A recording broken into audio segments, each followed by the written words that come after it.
अखिलेश यादव जी, अविनाश पांडे जी, अजय राय जी, महबूब अली जी, प्रमोद तिवारी जी, कमल अख्तर जी, आराधना मिश्रा जी, जावेद अब्दी जी, समरपाल सिंह जी, राशिद अलवी जी, हमारे कैंडिडेट दानिश अली जी, स्टेज पे सीनियर नेता, गठबंधन के प्यारे कार्यकर्ता, भाइयों और बहनों, प्रेस के हमारे मित्रों, आप सबका यहां बहुत बहुत स्वागत, नमस्कार।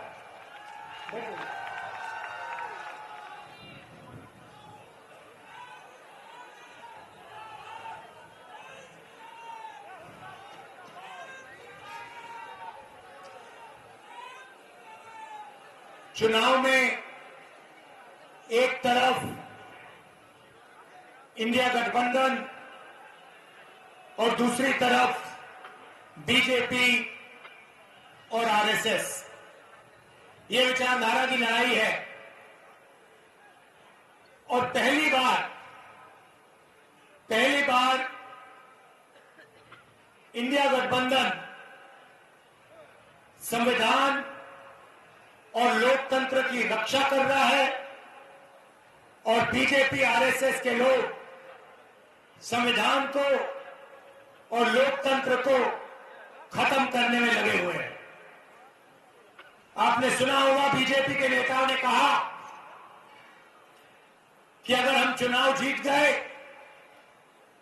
तो संविधान को हम बदल देंगे। सबसे पहले मैं इनसे कहना चाहता हूं, दुनिया में ऐसी कोई शक्ति नहीं है जो हिंदुस्तान के संविधान को बदल सके।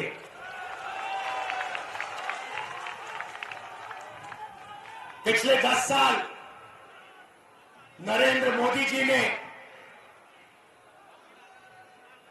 15-20 अरबपतियों का दबाकर काम किया है। अदानी नाम आपने सुना होगा, सुना है। देश के सारे एयरपोर्ट उसको दे दिए, पोर्ट्स दे दिए, बिजली, खदाने, डिफेंस की पूरी इंडस्ट्री दे दी। तरीका बड़ा सिंपल है। एक तरफ आपका ध्यान भटकाते हैं, दूसरी तरफ हिंदुस्तान का पूरा धन इन्हें 20-25 लोगों को दे देते हैं। पता नहीं आपको मालूम या नहीं, नरेंद्र मोदी जी ने हिंदुस्तान के सबसे अमीर अरबपतियों का 16 लाख करोड़ रुपया कर्जा माफ किया है। आप जानते हैं 16 लाख करोड़ कितना होता है? नहीं, बहुत होता है, मगर कितना होता है मैं आपको बताता हूं। हमने किसानों का कर्जा माफ किया था ना, जब यूपीए की सरकार थी। अगर आप 25 बार किसानों का कर्जा माफ करो या 25 साल का मनरेगा का पैसा, इन्होंने 10-15 लोगों का कर्जा माफ किया है। आज हालत यह हो गई है कि 22 ऐसे लोग हैं जिनके पास उतना ही धन है जितना 70 करोड़ हिंदुस्तानियों के हाथ में। एक तरफ 22 लोग, दूसरी तरफ 70 करोड़ लोग, और 2 हिंदुस्तान बन गए हैं। और आप देखते हो, हिंदुस्तान का किसान, मजदूर, छोटा व्यापारी रोज देखता है 20-25 अरबपति हैं, जो भी सपना देखना चाहते हैं पूरा कर देते हैं। हवाई जहाज में उड़ते हैं, करोड़ों रुपए की गाड़ियों में घूमते हैं, और बैंक का पूरा पैसा नरेंद्र मोदी जी ने इन लोगों को दिया है। पैसा कहां से आता है? जीएसटी से आता है। आपका पैसा है। आप अगर शर्ट खरीदते हो 500 रुपए की, जितनी जीएसटी आप देते हो उतनी जीएसटी अदानी देता है। आपकी आमदनी हजारों में, उसकी आमदनी हजारों करोड़ों में, मगर जितनी जीएसटी आप देते हो उतनी जीएसटी वो देता है। ये हिंदुस्तान की सच्चाई है। और ये 20-25 बड़े अरबपति चाइना का माल हिंदुस्तान में बेचते हैं। नरेंद्र मोदी एक तरफ मेक इन इंडिया कहता है और दूसरी तरफ जो लोग मेक इन इंडिया कर सकते हैं, छोटे व्यापारी, छोटे बिजनेस वाले, कारीगर, उनके लिए वो नोटबंदी और जीएसटी कर देता है और उनको खत्म कर देता है। उसको कोई मेक इन इंडिया नहीं चाहिए, उसे सिर्फ मेक इन चाइना चाहिए, क्योंकि वो चाहता है कि चाइना का माल हिंदुस्तान में बिके और अरबपतियों को उसका फायदा हो।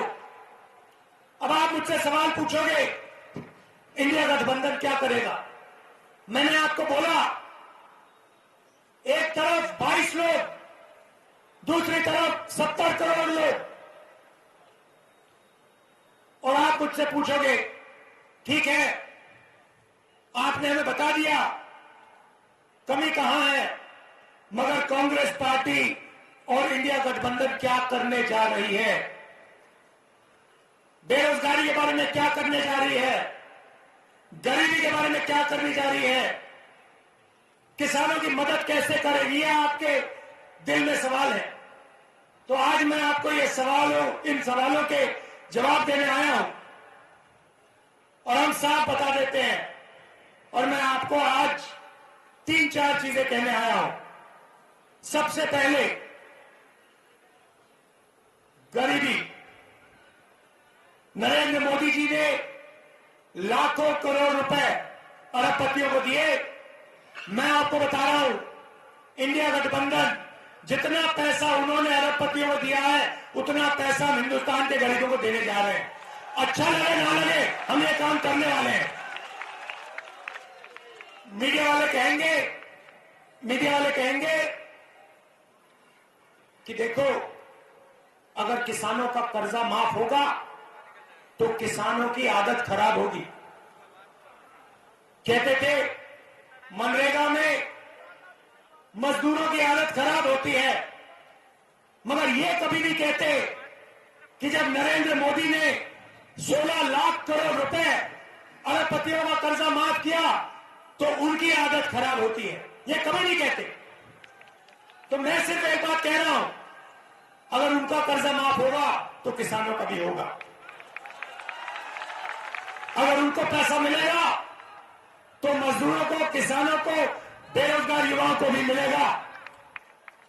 तो हमारा पहला कदम, जिसे हम महालक्ष्मी योजना कहते हैं, क्रांतिकारी काम है। दुनिया की किसी भी सरकार ने यह काम नहीं किया आज तक। किसी भी देश की सरकार ने जो हम करने जा रहे हैं ये सोचा भी नहीं है। और मैं आपको बता रहा हूं, जैसे हमने ये काम किया, बाकी देशों की सरकार लाइन लगा देंगी और सारी की सारी एक के बाद एक यही क्रांतिकारी काम करना शुरू कर देंगी। लिख के ले लो। तो महालक्ष्मी योजना क्या है? हिंदुस्तान के सारे गरीब परिवारों की हम लिस्ट बनाएंगे। उसमें से आपके भी नाम होंगे। सारे परिवारों की लिस्ट बनेगी और हर गरीब परिवार में हम एक महिला को चुनेंगे। हर गरीब परिवार में से एक महिला को चुनेंगे और फिर हर साल उसके बैंक अकाउंट में कांग्रेस पार्टी 1 लाख रुपया सीधा डाल देगी। 8,500 रुपए महीने के, 1 लाख रुपए साल के। इंडिया गठबंधन ठगाठक हर महीने हजारों करोड़ रुपए हिंदुस्तान के सबसे गरीब परिवारों को सीधा बैंक अकाउंट में जाएगा। आंगनवाड़ी और आशा की महिलाएं, आप अच्छी तरह सुन लो, जो आज आपको आमदनी मिल रही है उसे हम चुनाव के बाद दुगना करने जा रहे हैं। अब युवा कहेंगे, राहुल जी हमारा क्या होगा? नरेंद्र मोदी जी ने हमें झूठ बोला, 2 करोड़ रोजगार की बात की, 15 लाख रुपए बैंक अकाउंट में डालने की बात की, मगर सीधा हमारे मुंह पे नरेंद्र मोदी ने झूठ बोला।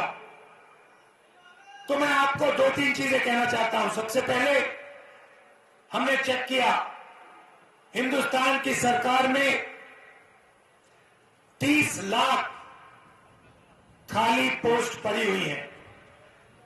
सबसे पहला काम, ये जो 30 लाख सरकारी नौकरियां हैं, हम आपके हवाले कर देंगे। दूसरा काम, पहले हिंदुस्तान के युवाओं को सेना में रोजगार मिलता था, पेंशन मिलती थी, अगर कुछ होता, शहीद होते तो शहीद का दर्जा मिलता था, कैंटीन मिलती थी। नरेंद्र मोदी जी ने वो सब बंद कर दिया, 2 तरीके के शहीद बना दिए। एक जो नॉर्मल जवान है और दूसरा जिसको आज हम अग्निवीर कहते हैं। शहीद होंगे तो अग्निवीर को शहीद का दर्जा नहीं मिलेगा, उसको कैंटीन नहीं मिलेगी, उसको पेंशन नहीं मिलेगी, उसको ट्रेनिंग 6 महीने की मिलेगी। चाइना का जवान 5 साल ट्रेनिंग करके आएगा और हमारा अग्निवीर 6 महीने की ट्रेनिंग लेकर उसके सामने खड़ा हो जाएगा। नतीजा आपको मालूम है। ये जो अग्निवीर योजना है, हमारी सरकार बनेगी, इसको हम रद्द कर देंगे, उठा के फाड़ के फेंक देंगे। और जैसे पहले होता था, पेंशन मिलेगी, शहीद का दर्जा मिलेगा, कैंटीन मिलेगी। देखिए, ये अग्निवीर योजना सेना नहीं चाहती, ये प्रधानमंत्री का निर्णय है, पीएम ऑफिस ने ये योजना बनाई है। सेना को ये नहीं चाहिए और हम इसको रद्द करने जा रहे हैं। पेपर लीक की बात आप जानते हो, आपको सालों काम करना पड़ता है, पढ़ाई करनी पड़ती है, पेपर के दिन आपको पता लगता है कि पैसा देकर बेईमानों ने पेपर लीक करवा दिया और आप देखते रह गए। हम एक कानून लाएंगे,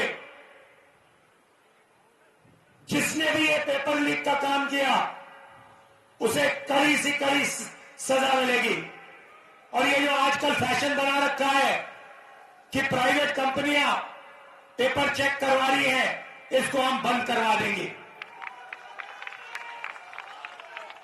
अब मैंने आपको महालक्ष्मी योजना के बारे में बोला, क्रांतिकारी योजना है।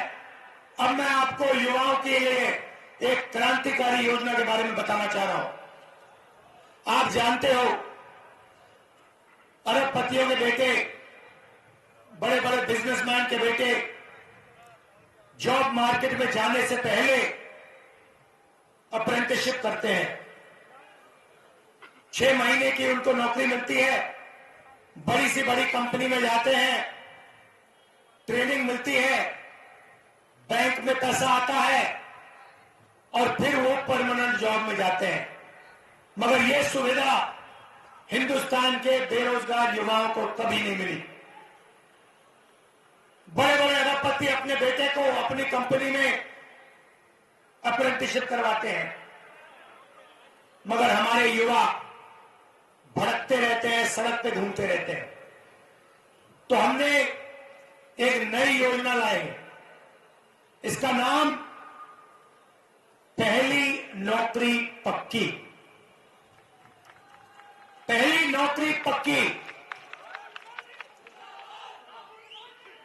हिंदुस्तान के सारे ग्रेजुएट्स यूनिवर्सिटी के ग्रेजुएट, कॉलेज के ग्रेजुएट, डिप्लोमा होल्डर्स, आप सुन लो, ये आपके लिए योजना है।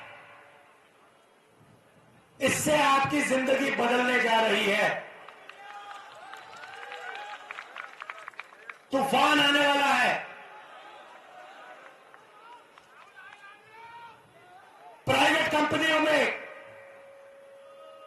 हिंदुस्तान के पब्लिक सेक्टर में और सरकारी ऑफिसेज में हम हिंदुस्तान के ग्रेजुएट्स को अप्रेंटिसशिप का अधिकार देने जा रहे हैं। मतलब अगर आपने हिंदुस्तान की सरकार से अप्रेंटिसशिप मतलब 1 साल की नौकरी मांगी तो यह आपका अधिकार है, सरकार आपको मना नहीं कर सकती। 1 साल की नौकरी मिलेगी, उसमें आपकी ट्रेनिंग होगी। प्राइवेट सेक्टर में, पब्लिक सेक्टर में, बीएचईएल, एचईएल जैसे कंपनियों में, सरकारी ऑफिसेज में 1 साल आपकी ट्रेनिंग होगी। 1 साल में आपके बैंक अकाउंट में सरकार 1 लाख रुपया, 8,500 रुपए हर महीने खटाखट डालेगी। उसके बाद 1 साल के बाद आप ट्रेंड होंगे।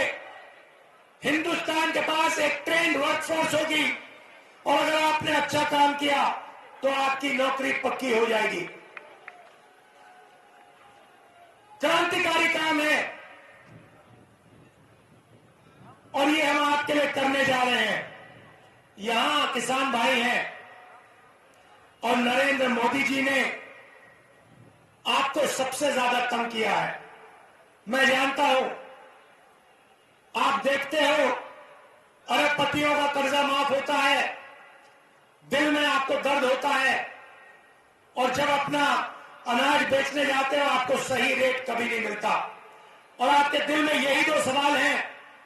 पहला, हमारा कर्जा कभी माफ क्यों नहीं होता, और दूसरा, हमें धान के लिए, शुगर केन के लिए, गेहूं के लिए सही दाम कभी नहीं मिलता, क्यों? तो इन 2 सवालों के जवाब मैं आपको देने आया हूं। जैसे हमारी सरकार आएगी, जैसे हमने यूपीए के समय किया था, वैसे ही हम किसानों का कर्जा माफ करने जा रहे हैं। और सिर्फ एक बार नहीं भाई, हम किसानों का एक कमीशन दिखाएंगे और जब भी किसानों को कर्जा माफी की जरूरत होगी वो कमीशन किसानों का कर्जा माफ करेगा। और दूसरा काम, ऐतिहासिक और क्रांतिकारी काम, पहली बार हिंदुस्तान में किसानों को कानूनी मिनिमम सपोर्ट प्राइस एमएसपी दी जा रही है। सारे के सारे किसानों को मिनिमम सपोर्ट प्राइस, कानूनी minimum support price Congress party और इंडिया गठबंधन देने जा रहा है। अब यहां मजदूर बैठे हैं, खड़े हैं, आप कहोगे गरीबों के लिए आपने काम किया, किसानों के लिए काम किया, मजदूरों का क्या होगा? सबसे पहले महालक्ष्मी योजना में आपका फायदा होगा। आपके बैंक अकाउंट में हर साल 1 लाख रुपया आएगा। मगर हम बात वहां नहीं रोकेंगे। मनरेगा का आज कितना पैसा बनता है? कितना है रेट? कितना मनरेगा? कितना है मनरेगा का? 200, चुनाव के बाद 400। आशा और आंगनबाड़ी महिलाओं को क्या रेट मिलता है? कितना? उसे डबल कर दो, दुगना कर दो उसे। तो 2 चीजें आपसे कहना चाहता हूं। सबसे पहले संविधान की रक्षा, और दूसरी चीज, जितना पैसा नरेंद्र मोदी जी ने अरबपतियों को दिया है उतना पैसा इंडिया गठबंधन की सरकार कांग्रेस पार्टी की सरकार गरीबों को, किसानों को, मजदूरों को देने जा रही है। कर लो जो करना है, हमें कोई फर्क नहीं पड़ता। आपने देखा होगा, ये मीडिया वाले यहां बैठे हुए हैं, भाई और बहनों, मीडिया वाले कभी किसान की बात करते हैं, मजदूर की बात करते हैं, गरीबों की बात करते हैं ना? मैं आपको बताता हूं क्यों नहीं। मैंने आंकड़े निकाले, भाई और बहनों, हिंदुस्तान में पिछड़े वर्ग के कितने लोग? सन्नाटा छा गया, किसी को नहीं मालूम। कितने लोग हैं पिछड़े वर्ग के हिंदुस्तान में? किसी को नहीं मालूम। देखा ना, यही प्रॉब्लम है। आपको अपनी शक्ति नहीं मालूम। दलित कितने? देखो, शक्ति नहीं मालूम। आदिवासी कितने? किसी को नहीं मालूम। यही प्रॉब्लम है। मैं बताता हूं। सबसे पहले आदिवासी 8%, दलित 15%, और आज तक पिछड़ों के बारे में कोई नहीं जानता। आपकी सबसे बड़ी आबादी है, मगर हिंदुस्तान में किसी को नहीं मालूम कि पिछड़े वर्ग के कितने लोग हैं। अगर मैं अखिलेश जी से पूछूं, वो भी आपको नहीं बता पाएंगे कि आज हिंदुस्तान में पिछड़े वर्ग के कितने लोग हैं। सबसे ज्यादा है, मगर बता नहीं पाएंगे, क्योंकि हिंदुस्तान की सरकार ये आंकड़ा हिंदुस्तान की जनता को नहीं देना चाहती है। यह है जादू। भाई और बहनों, मीडिया के मालिकों की लिस्ट निकाली मैंने, मीडिया की बड़ी बड़ी कंपनियों की लिस्ट निकाली, ये जो एंकर्स है ना हिंदुस्तान में, इनकी लिस्ट निकाली, बड़े बड़े पत्रकारों की लिस्ट निकाली। भाई और बहनों, इनमें एक पिछड़ा नहीं मिला मुझे। एक पिछड़ा नहीं है इनमें, एक दलित नहीं है, एक आदिवासी नहीं है, एक गरीब जनरल कास्ट का नहीं है, एक माइनॉरिटी का नहीं है। मतलब 90% हिंदुस्तान मीडिया में है ही नहीं। कैसे आपकी बात लिखेंगे ये? और आप कहोगे, मुझे कहोगे राहुल जी, पता नहीं, आप कहोगे राहुल जी हम मीडिया में कंट्रोल नहीं चाहते, शायद आप कहो।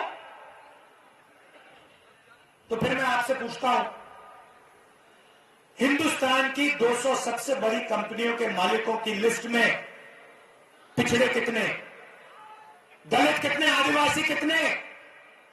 बताओ। जीरो। अरबपतियों में से एक पिछड़ा नहीं है, एक दलित नहीं है, एक आदिवासी नहीं है। भाई और बहनों, बात समझो।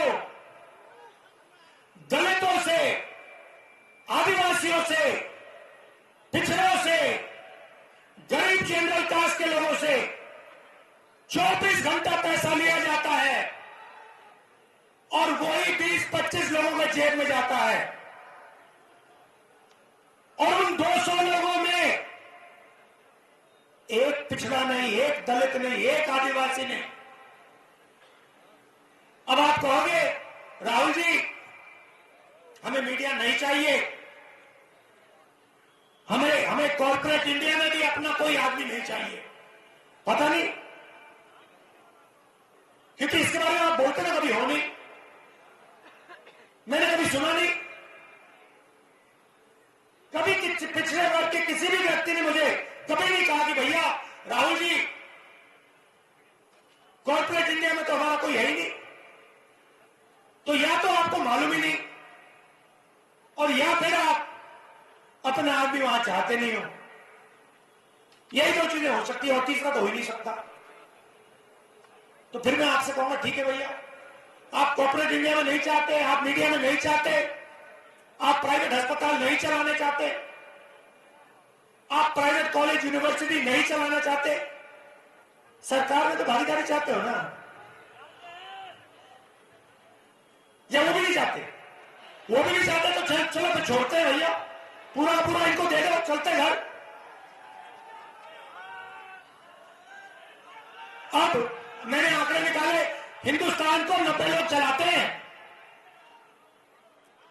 अखिलेश जी आपके चीफ मिनिस्टर थे यूपी के, थे नहीं थे? मगर सच्चाई में आपको बता देता हूं, अखिलेश जी चीफ मिनिस्टर थे, मगर सरकार को ब्यूरोक्रेसी चलाती है, आईएएस अफसर चलाते हैं, क्योंकि अंत में ब्यूरोक्रेसी चीफ मिनिस्टर को, मंत्रियों को निर्णय देते हैं। और ये दिल्ली में हो रहा है। आप सोचते हो कि नरेंद्र मोदी सरकार चलाता, नरेंद्र मोदी सरकार नहीं चलाता, 90 लोग सरकार चलाते हैं। 90 लोग सरकार चलाते हैं, उनको आईएएस अफसर कहा जाता है। बजट का पूरा निर्णय वो लेते हैं। अब मैं आपसे सवाल पूछता हूं, 90 अफसरों में से जो रेलवे का बजट, डिफेंस का बजट, उत्तर प्रदेश को कितना पैसा मिलेगा, छत्तीसगढ़ को कितना जाएगा, जीएसटी कैसे बनेगी, मनरेगा कैसे बनेगा, ये सारे के सारे निर्णय 90 लोग लेते हैं। प्रधानमंत्री चीफ मिनिस्टर फाइनल डिसीजन जरूर लेता है, साइन जरूर करता है, मगर ये 90 लोग हिंदुस्तान की सरकार को चलाते हैं। अब मैं आपसे पूछता हूं, 90 में से पिछड़े कितने? वो देखो एक आदमी होशियार है वहां पे, वो ये कर रहा है। भाई और बहनों, 90 में से 3 आपके, 3 आपके, आपकी आबादी कम से कम 50%, और 90 में से 3 आपके, आदिवासियों की आबादी 8%, 90 में से 1 उनका, दलितों की आबादी 15%, 90 में से 3 उनके। मगर ये जरूरी नहीं है, जरूरी आंकड़ा मैं अब आपको देने जा रहा हूं। अगर हिंदुस्तान की सरकार 100 रुपए खर्च करती है, अगर हिंदुस्तान की सरकार 100 रुपए खर्च करती है, तो ओबीसी अफसर 5 रुपए का निर्णय लेते हैं। फिर से कहता हूं, अगर हिंदुस्तान की सरकार बजट में 100 रुपए खर्च करती है, ओबीसी अफसर 5 रुपए का निर्णय लेते हैं। दलित अफसर 100 रुपए में से 1 रुपया, और आदिवासी अफसर 100 रुपए में से 10 पैसा। इन सबको जोड़ो, आपकी आबादी 73% है। 73% लोग 100 रुपए में से 6 रुपया 10 पैसा का निर्णय लेते हैं। आपको लग रहा है कि आपके साथ अन्याय हो रहा है, मगर कितना और कैसा अन्याय हो रहा है वो आपको बात समझ नहीं आ रही। वो आज मैंने आपके सामने रखी है। अब आप कहोगे राहुल गांधी ने समस्या तो बता दी, मगर इलाज नहीं बताया। हम फंसे पड़े हुए हैं, 100 रुपए में से 6 रुपए का निर्णय हम ले रहे हैं, सरकार में भागीदारी नहीं है। राहुल गांधी ने मूड खराब कर दिया, हमें सच्चाई बता दी और फिर सुझाव नहीं दिया, है ना? तो जवाब भी दे देता हूं। आपको कभी चोट लगी है? लगी? हाथ टूटा आपका, पैर टूटा, फ्रैक्चर हुआ कभी? हुआ? क्या हुआ? पैर का हुआ? पैर का फ्रैक्चर हुआ। जब पैर का फ्रैक्चर हुआ, डॉक्टर ने आपको क्या कहा? पहली बात क्या कही थी? एक्सरे कराओ, एक्सरे कराओ। मैं भी यही कह रहा हूं, हिंदुस्तान का एक्सरे करा दो।